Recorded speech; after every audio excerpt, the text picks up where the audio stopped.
Prime Minister of Pakistan, Mr. Imran Khan, somehow has a fascination for Tipu Sultan. He mentioned about him in their parliament, as well as he went on tour to Sindh province, which immediately got a reaction from the local Sindhi leaders and intellectuals, saying that if somebody was to remember in Sindh a person who has fought with the British and kept his head high, it's somebody who is a Hindu Sindhi leader. I think his name is some Rai, who fought against the British, a guerrilla warfare. Ignoring him, remembering Tipu Sultan in Sindh, the Sindhis felt was an insult to their legacy heritage. As if that's not enough, recently he tweeted on the Twitter stating that on the day of, I think it's May 4th, the day of the anniversary of Tipu Sultan, he tweeted stating that he is his hero. And of course, promptly, this tweet got a resonance with our Indian Congress leader Shashi Tharoor, who says, I'm happy that Imran is remembering an Indian leader of eminence. Is that so? Not really.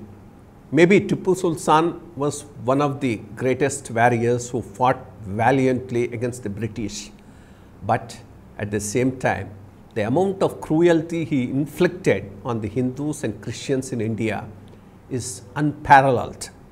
It's much worse than the type of cruelty that people have seen in the 11th and the 12th century, when the invading Central Asian tribes came into India, spurred by the Islam, and tried to conquer the nation and establish their religion.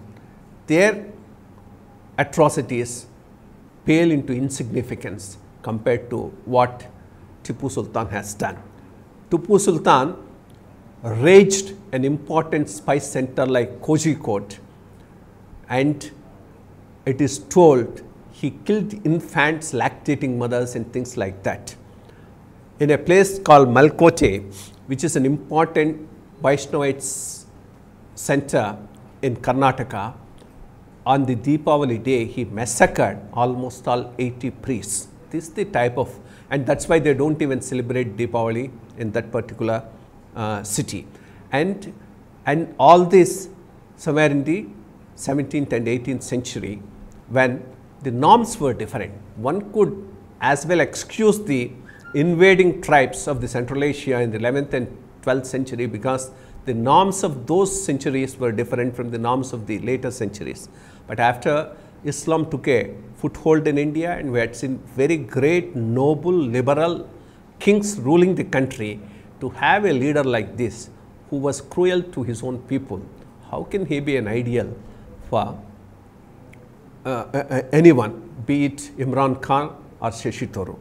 I think it's unfortunate that both these people are taking the wrong person as their ideal and trying to emulate him, which may not be the proper way of remembering the legacy of this country, because whatever little valor he has shown against the British is totally eclipsed by the type of atrocities he has committed against the Indian population. Thank you.